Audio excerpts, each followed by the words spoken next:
So one of the best ways to improve your customer experience, which we know will dramatically improve your business, is to have clear lines of communication with your clients.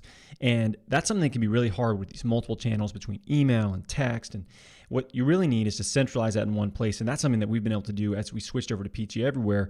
Within our clients' accounts, we can actually message right back and forth with them. They can manage their home exercise plan within there. And it allows us to really compartmentalize the communication that we have with those clients instead of losing an email in the inbox or missing a text. And then it's very hard to dig yourself out of that hole because they feel like you're not very responsive, with them. And for us, it's made a really, really big difference. It helps make our staff more efficient. It helps us not miss things as much with the volume of people that we're working with. And it's a really smart way of really compartmentalizing your communication with your clients so it doesn't interfere with the rest of the channels you have communication with family and friends and things like that. So I think it'd be huge for your practice to centralize it the way we have. Head over to pteverywhere.com. Check out what our friends are doing over there. I think it's really cool. I think you really like it. So here's the question. How do physical therapists like us, who don't want to see 30 patients a day, who don't want to work home health, and have real student loans, create a career and life for ourselves that we've always dreamed about? This is the question, and this podcast is the answer. My name's Danny Mattei, and welcome to the PT Entrepreneur Podcast.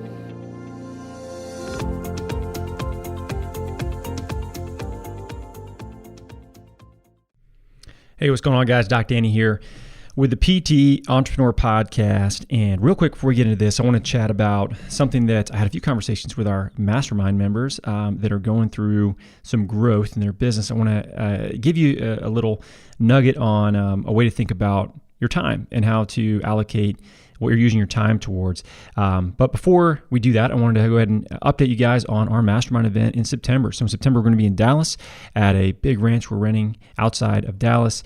It's going to be awesome. We've got the COO of the Ready State coming in as our guest presenter, Juliette Starrett. She is one incredible lady, legitimately survived a hippo attack. That's not a fake story. That's real. She's going to go into that a little bit at the event. I can't make this stuff up. She's one of the coolest people that I know.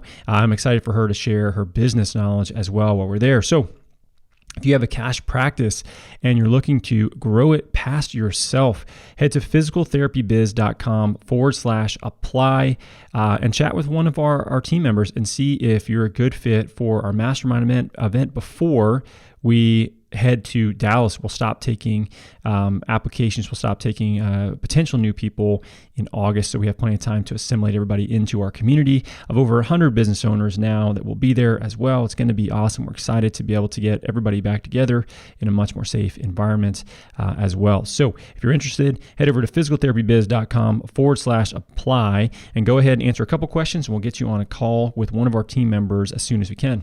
Now, the question that I wanted to answer and address and go through for you guys is, what do you do if you work with people as a physical therapist and you also work with them as a personal trainer? This is a really common scenario that we find ourselves in, especially early on in your business, because you might just take anything you can get, right?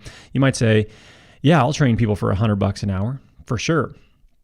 That's actually more than you're going to be making at another clinic, right? So you're like, hell yeah, I'll work with people for $100 an hour as their personal trainer. And they're thinking to themselves, this is sweet. I get a doctorate, level trained person that can help me modify things in a way that most trainers cannot. That I've worked with maybe on the rehab side has gotten me out of pain, and now I've got all this trust in this person, and they're going to be my personal trainer. Is going to be awesome. Well, that's all fine and good, and maybe that's what you need to do initially, but the problem is, well, what if your PT rate is $200 an hour as a physical therapist and your personal training rate is $100? What do? You've kind of dug yourself a hole and you're kind of stuck there. Well, the scenario we tend to see, there's a couple things that you can really look at. Number one, you can't do that. You can't stay like that because you're essentially losing $100 every time you see somebody as a personal training client, and you're more profitable on the physical therapy side. So you have kind of two options from the way that we look at it. Well, I guess three. You could hire somebody to come in as a personal trainer, and you can punt them over to that person, and now you have a passive ongoing stream via personal training that's being fulfilled by somebody else. That's an option. And you can leave your price point where it's at. You can raise your prices to be equivalent, and an hour is just an hour with you.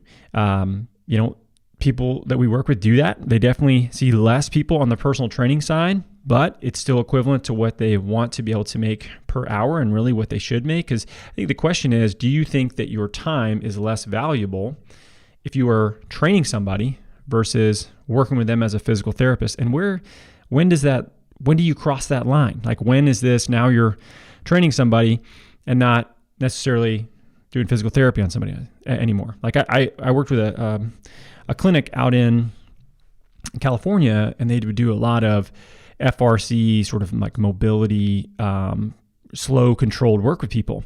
And, you wouldn't have known if this was PT or training or whatever, but it was all the same to them. And they had people coming in, 1 to 3 times a week for a very long time. Their stick rate was super high to do, these sessions. And it was really cool business model.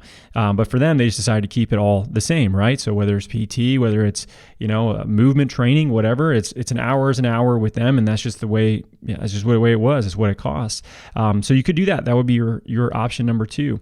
Your third option would be to take people that are looking to do personal training with you and put them into a small group of 3 to 4 people, probably at the most, maybe more. But then you're going to have a hard time modifying for the people that we work with. They definitely are coming off of some things that are going to be limiting them. They're a little more challenging to work with. So 3 to 4 people, and split that cost across everybody. And in fact, this is actually the option that I prefer over the other ones. Actually, I like the first one more than the second one, but I like the third one more than the other ones.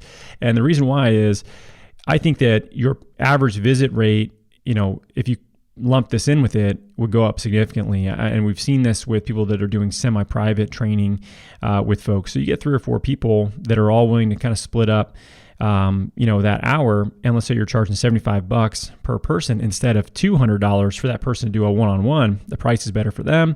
It's a better experience because they get to be there with other people. Misery loves company. Somebody else to talk to. You don't have to carry the conversation the entire time. But if you have 4 people at that, that's $300 for the hour versus if you're working with one person, it's $200. And you can still help them, with the training side of things. You can have a better price point, better experience with them, having a couple other people around.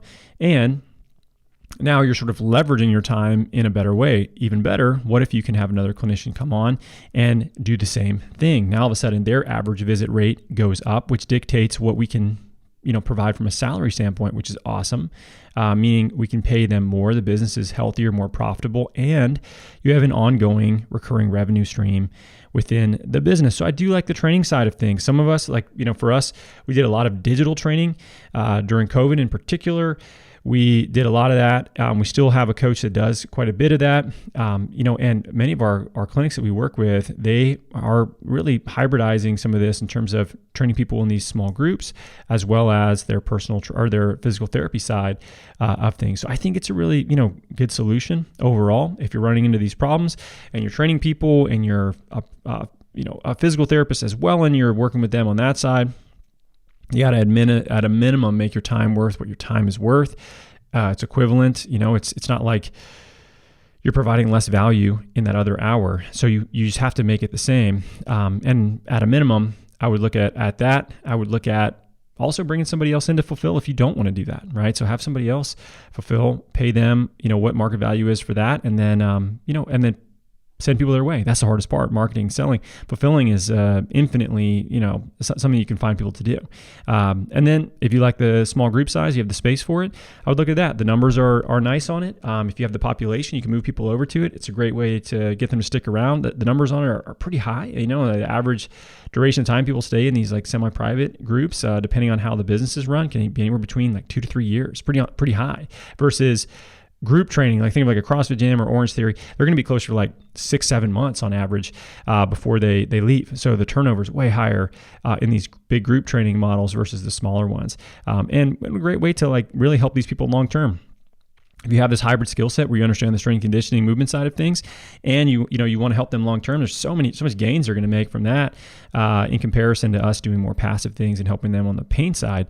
Like we can really, really help them long term that way as well. So anyway, hopefully that helps. I'm sure there's more of you out there than just these couple folks I was talking to that are running into this or thinking about this.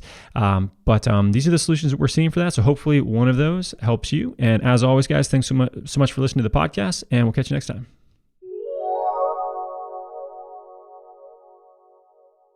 Hey, real quick before you go, I just want to say thank you so much for listening to this podcast. And I would love it if you got involved in the conversation. So this is a one-way channel. I'd love to hear back from you. I'd love to get you into the group that we have formed on Facebook. Our PT Entrepreneurs Facebook group has about 4,000 clinicians in there that are literally changing the face of our profession.